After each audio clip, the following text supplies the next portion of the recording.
시청자 여러분 반갑습니다. 오늘의 코인 앵커 이지영입니다. 오늘도 다양한 글로벌 뉴스들과 함께요. 투자 시장 분위기 저와 함께 체크하고 가시죠. 요즘에는 굿 이즈 배드, 배드 이즈 굿이라고 하죠. 미국의 지표 발표가 호조세를 나타냈음에도 불구하고요. 금리 인상에 대한 우려감들이 부각되면서 뉴욕 증시는 일제히 하락 마감했습니다. 보다 자세한 사항 지표로 살펴보겠습니다. 다우존스가 0.5% 하락했고요. 나스닥 지수는 0.7%가량의 하락세를 나타냈습니다. S&P 지수 역시도 하락 마감한 모습이었고요. 뉴욕 3대 지수 일제히 하락 마감했습니다. 2년물 국채가 2% 넘는 상승세 보였고요. 10년물 국채금리 역시도 5% 넘는 급등세를 보였습니다.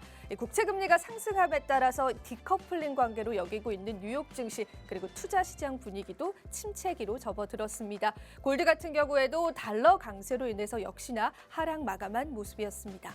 우리 암호화폐 시세도 그리 좋진 않았습니다. 우리 비트코인 시세부터 살펴보도록 하죠.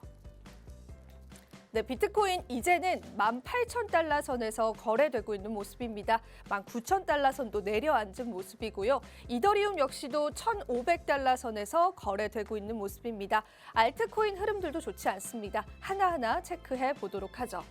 리플 같은 경우에는 0.3달러 선에서 거래 중이고요. 솔라나 같은 경우에는 0.06%의 작은 상승세 보여주고 있고요. 도지코인 역시도 마이너스 5%가량의 하락세를 나타내고 있습니다. 전반적인 투자 시장 분위기 너무나 안 좋은 상황인데요. 계속해서 이러한 모습들 개선되어 주기를 바라보도록 하겠습니다. 이제 오늘의 이슈로 넘어가 보시죠. 첫 번째 이슈부터 살펴보겠습니다. 세계 최대 비트코인 채굴풀 인출 중단 선언. 이 대형 채굴풀인 플린이 유동성 문제로 출금을 동결했다고 블룸버그 통신이 전했습니다. 디크립토에서도 이러한 내용을 전했는데요. 대출 플랫폼에서 거래소로 이어진 암호화폐 기업의 파산이 결과적으로 이러한 채굴 관련한 기업들에까지 번지지는 않을까라는 우려감들이 현재 계속해서 속출되고 있습니다. 이 베이징 소재인 플린 같은 경우에는 비트코인 네트워크 해시 비율이 무려 10%로 세계 최대 거래소 중에 6위 정도에 해당을 하는데요. 플린은 중국 당국의 채굴 금지 조치가 있은 이후에 이 텍사스로 채굴 거점을 옮기기도 했습니다. 세계 최대 비트코인 채굴풀 중에 하나인 플린 월렛이 자산을 보존하고 유동성을 지키기 위해서 이러한 인출을 중단한다라고 했는데 조금 더 자세히 말씀을 드리자면은 유동성이 없다라는 거, 기업을 운영할 수 있는 현금이 부족하기 때문에 채굴자들이 지금 당장 원한다고 하더라도 채굴된 비트코인과 이더리움을 내어줄 수 없다라는 걸 의미합니다. 이 부분 때문에 많은 우려감들이 현재 시장에 계속해서 속출되고 있습니다. 하지만 이 회사 자체 내에서 지속적으로 이러한 채굴자들과 소통을 하고 있고 또 다른 방안을 마련하기 위해 노력해 본다라고 하니까요. 우리가 관련 내용들은 계속해서 체크해 보면 좋을 것 같습니다. 이렇게 해서 첫 번째 이슈 넘어가 보도록 하죠. 이어서 두 번째 이슈 살펴보겠습니다. 오늘 두 번째 이슈입니다. 이더리움 머지 카운트다운. 이더리움과 ERC20 입출금은 동결. 네, 벨라트릭스 업그레이드가 시작이 됐죠. 이 벨라트릭스 업그레이드 같은 경우에는 합병의 시작을 촉발하는 업그레이드 중에 하나입니다. 이제 이더리움의 카운트다운이 됐다. 이더리움 머지 카운트다운이 되고 있다라는 많은 기사들 여러분도 확인해 볼 수 있었을 텐데요. 머지가 진행되는 동안 이더와 또 ERC20의 토큰 입출금 동결에도 불구하고요. 이더리움의 거래는 많은 거래소들이 계속할 방침이다라고 이야기를 했습니다. FTX 같은 경우에는 벨라트릭스 업그레이드가 이루어지기 30분 전에 이더리움과 ERC20의 입출금을 중단시켰습니다.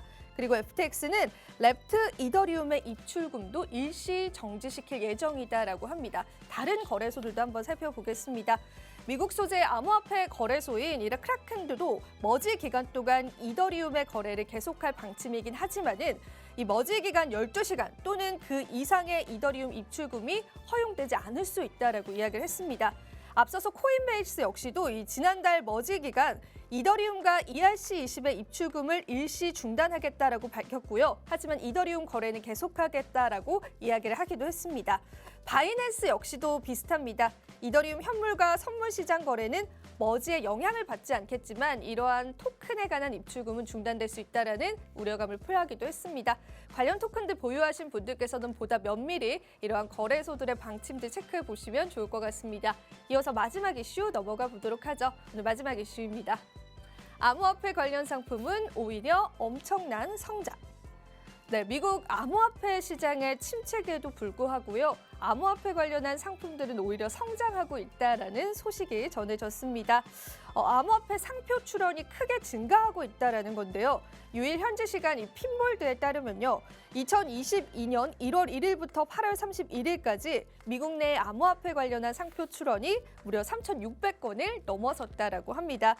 지난해 수준을 여유 있게 넘어설 전망이다라고 하고요. 이러한 증가 추세 중에는 특히나 NFT, 대체 불가 토큰에 관련 상표 증가가 두드러진다라고도 이야기를 했습니다. 올 들어 2022년 암호화폐 관련 상표 중에서 메타버스와 또 가상현실과 웹3 관련한 상표 출연도 지난해에 비해서 급증했다라는 소식도 함께 전했습니다. 암호화폐 시장은 침체기이긴 하지만 이런 NFT 관련한 상표 등록은 계속해서 급증하고 있다라는 뉴스 기사였습니다. 네, 이렇게 해서 오늘 세 번째 이슈까지 저와 함께 살펴보셨고요. 저는 잠시 후에 다시 돌아오겠습니다. 오늘의 코인 가자!